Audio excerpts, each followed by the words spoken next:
శ్రీ కేదారేశ్వర వ్రత కథా ప్రారంభం. శ్రీకరమైన నైమిషారణ్యంలో నూత మహర్షి శౌనకాది మహామునులతో, ఓ మహానుభావులారా, ఈ ప్రపంచ సృష్టికి మూల పురుషుడు భగవంతుడగు శ్రీ సదాశివునకు నమస్కరిస్తూ, సకల సంపదల్ని కలుగచేసడి పూర్వం అనేకులచే అనుష్ఠించబడిన శ్రీ కేదారేశ్వర వ్రతం యొక్క మహిమను ప్రజా సంక్షేమాన్ని కాంక్షించే చెబుతున్నాను, వినండి. ఈ వ్రతం పూర్వం పర్వతరాజపుత్రిక అయిన పార్వతి ఆచరించి ఈప్సితార్థి సిద్ధిని పొందింది. ఈ వ్రతం ఆచరించిన వారికి, వ్రతమహిమను విన్నవారికి ఆయురారోగ్య సత్కీర్తులు కలుగుతాయి. ఈ ఉత్తమ వ్రతాన్ని 61 మార్లు చేసిన వారు ఇహంలో గొప్ప అదృష్టాన్ని, తేజస్సును, ఆయుష్ను పొంది అనంతరం శివ సాయుధ్యాన్ని పొందుతారు. అందుచేత అందరూ జాతి మత వర్ణభేదాలు లేకుండా నియమనిష్టలతో ఈ వ్రతాన్ని అనుష్ఠించాలి అని చెప్పి వ్రతకథాక్రమాన్ని వివరించసాగాడు.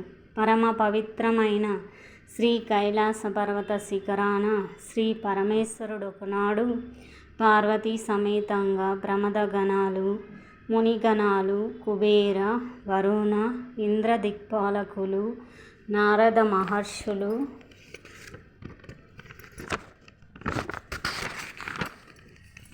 తుంబుర అగస్త్యాది మహాత్ములు కొలువు తీరి ఉన్నారు. అప్పుడు సభలో సదాశివుని ప్రేరణ వల్ల నారదాది ఋషులు గానం చేశారు. వారు మనోహరంగా పాడుతూ ఉంటే వారి గానానికి తగిన విధంగా రంభ, మేనకాది దేవకన్యలు నాట్యం చేశారు. వారి నాట్యంలో రంభ యొక్క నాట్యం పరమశివునకు ఆహ్లాదం కలిగించింది. ఆ సమయంలో ప్రమదగణానికి చెందిన భృంగిరిటి అనే ఆ మహాభక్తుడు శివుని అనుమతి పొంది బాసలందుకున్నాడు. నవ్వు పుట్టే విధంగా వికట నాట్యం చేశాడు. ఆ నాట్యాన్ని చూసిన సభాసదులు నవ్వులకు పర్వత గుహలు మారుమ్రోగాయి. పరమశివుడు సంతోషంతో, భృంగిరిటి, నీ నృత్య భంగిమలు బాగున్నాయి, నాకెంతో ఆనందం కలిగిందంటూ అతని మీద ఎంతో దయ చూపించాడు. తన వికట నాట్యంతో అందరి మన్నలు పొందిన భృంగిరిటి పార్వతీదేవిని విడిచి పరమశివునికి మాత్రం ప్రదక్షిణ నమస్కారాలు చేశాడు. ఆ విధంగా చేయడంతో జగన్మాత అయిన పార్వతికి బాధ కలిగింది. ఆమె ఆ విధంగా చేయటానికి గల కారణం ఏమిటనే తన భర్తను అడిగింది. అప్పుడు సదాశివుడు మందహాసం చేస్తూ, దేవి, బ్రహ్మజ్ఞానులు నీకు రొక్కరు, వారికి నీతో పని లేదన్నాడు. ఆ మాటలు విన్న పార్వతి కోపం వచ్చింది. తాను శక్తి స్వరూపిణినని, సర్వదృష్టికి సర్వసృష్టికి తానే ఆధారమని భావిస్తూ ఉండటం వల్ల తాను శివుని విడిచిపెట్టి తన శక్తినంతటిని ఆకర్షించుకుంది. ఆ పురాణ దంపతులు ఒకరికొకరు దూరం అవడం వల్ల వియోగాగ్ని మూలంగా చిక్కి శల్యాలుగా కనిపిస్తున్నారు. దేవతలు వేడుకుంటున్నప్పటికీ అంబిక శాంతించకుండా కైలాసాన్ని విడిచి వెళ్ళిపోయింది. ఆమె చివరకు గౌతమ ముని ఆశ్రమం చేరుకుంది. ఆశ్రమంలో ఆమెకు ఎవరూ కనిపించలేదు. అందుచేత గౌతముడు వస్తాడనే దృష్టితో అక్కడే ఉండిపోయింది. హోమానికి పనికి వచ్చే సమిధలు, దర్భలు, పండ్లు మొదలైన వాటిని అడవిలో సేకరించుకొని గౌతముడు తిరిగి తన ఆశ్రమానికి వస్తూ తన ఆశ్రమాన్ని చూసి ఆశ్చర్యపోతూ, ఏమిటి వింత, నా ఆశ్రమము ఇంత తేజోవంతంగా కనిపిస్తుందేమిటని అనుకుంటూ ఆశ్రమంలోనికి ప్రవేశించి జగన్మాత అయిన పార్వతీదేవిని చూసి అతిథి పూజలు చేసి ఆమె రావటానికి గల కారణాన్ని అడిగాడు. ఆమె తన దుఃఖానికి గల కారణం చెప్పి అతనిని కూర్చోమని చెప్పి, ఓ భగవంతుడా, యోగులందరి చేత పూజలందుకొని ఆ పరమేశ్వరుని యొక్క అర్ధభాగం నాకే విధంగా లభిస్తుందో అటువంటి వ్రతాన్ని ఒకదానిని నాకు ఉపదేశించమని అడిగింది. సర్వజ్ఞుడైన గౌతమ మహర్షి కొంతసేపు ఆలోచించి, అమ్మా, కోరిన కోరికలు ప్రసాదించే కేదారేశ్వర వ్రతాన్ని అనుష్ఠించు, నీ కోరిక నెరవేరుతుందన్నాడు. అప్పుడు పార్వతి, నేనా వ్రతాన్ని ఏ విధంగా చేయాలో వివరించమని అడిగింది. గౌతమ మహర్షి పరమేశ్వరుని ప్రార్థించి వివరాలు చెప్పడం ప్రారంభించాడు. ఆశ్వయుజ శుద్ధ అష్టమి నాడు ఈ వ్రతాన్ని అనుష్ఠించేవారు శుచిగా ఉండి తెల్లని పట్టువు కానీ లేక నూలు పోగువు కానీ 21 పేటల నూలును దూరంగా చేతికి కంకణం కట్టుకోవాలి. ఆ రాత్రి ఉపవాసం ఉండి బ్రాహ్మణ భోజనం చేయించాలి. అది మొదలు అమావాస్య వరకు ప్రతిరోజు కేదారేశ్వరుని పూజిస్తూ ఉండాలి.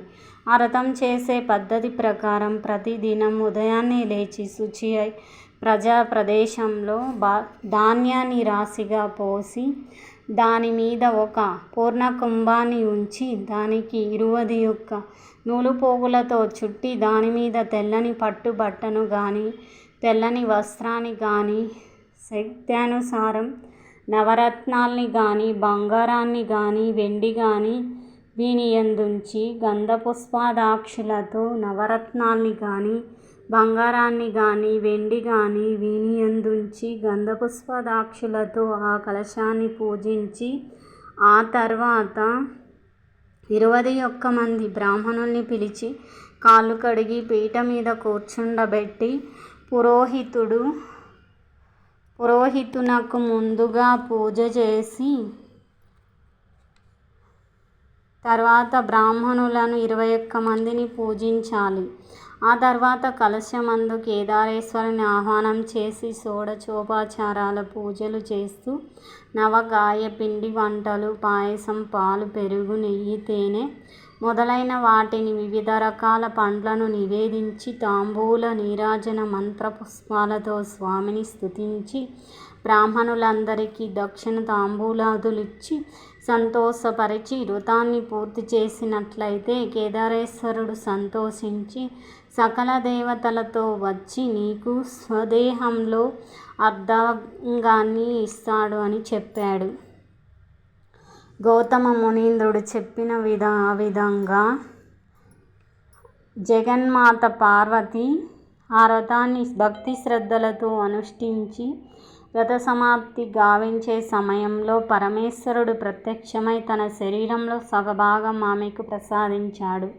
పార్వతి పారవశ్యంతో పరమేశ్వరుని అర్ధ శరీరాన్ని పొంది వ్రతక్షేమాన్ని కాంక్షించి వ్రతం చేసిన వారి కోర్కెలు తీరునట్లు వరం ప్రసాదించమని అడిగింది. సదాశివుడు సరే అన్నాడు.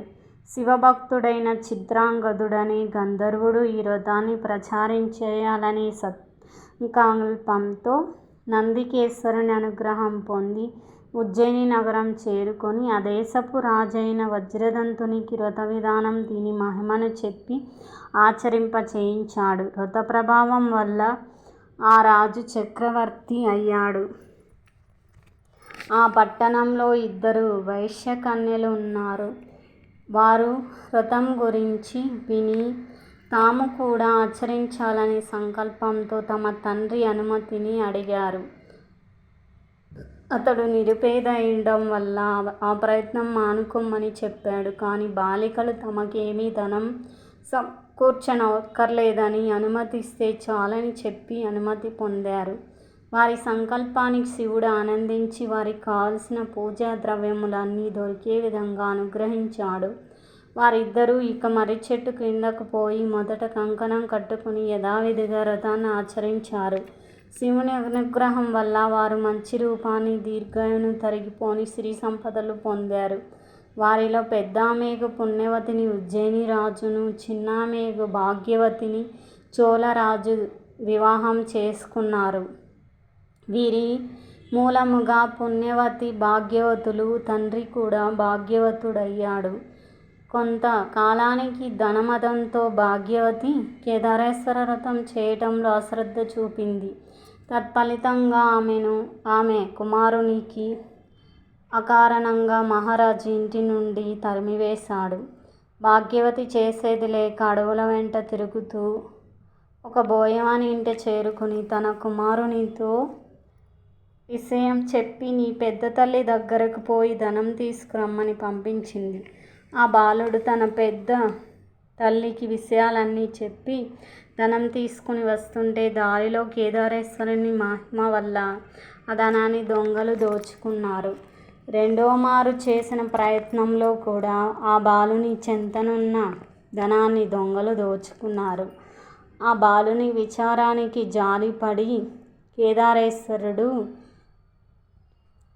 నాయనా, నా వ్రతాన్ని ఉల్లంఘించిన వారికి నా ధనం పొందే అర్హత ఉండదన్నాడు. ఆ మాటలు విన్న బాలుడు తిరిగి వెళ్ళి పుణ్యవతికి తాను విన్న మాటలను గురించి చెప్పాడు. అప్పుడు ఆమె బాలుని చేత ఆ వ్రతం చేయించి మీ అమ్మను కూడా ఈ వ్రతం చేయమని చెప్పమని చెప్పి ధనాన్ని ఇచ్చి పంపించింది. అతనికి మార్గమధ్యంలో పూర్వం 2 సార్లు పోగొట్టుకున్న ధనం కూడా కనిపించింది. ఆ ధనరాశులతో తల్లి దగ్గరకు చేరుకుని జరిగిందంతా చెప్పాడు. భాగ్యవతి తన తప్పిదనాన్ని గుర్తించి కేదారేశ్వరునికి క్షమాపణలు చెప్పుకొని భక్తి శ్రద్ధలతో వ్రతాన్ని అనుష్ఠించింది. కేదారేశ్వర నాథుని అనుగ్రహం వలన తిరిగి తన భర్త యొక్క అనుగ్రహాన్ని పొంది సుఖంగా కాలం గడిపింది. ఈ వ్రతాన్ని గౌతమ మునీంద్రుడు పార్వతీదేవికి ఉపదేశించినదై ఉండట వలన ఇహపర సుఖాలు కోరుకునే వారి వ్రతాన్ని ఆచరించి మేలు పొందుతూ ఉంటారు. ఈ వ్రత మహిమను విన్న వారికి, చదివిన వారికి కేదారేశ్వరుడు అన్ని సంపదల్ని ప్రసాదిస్తాడు. శ్రీ కేదారేశ్వర వ్రతం కథ సమాప్తం. ఓం శాంతి శాంతి శాంతి.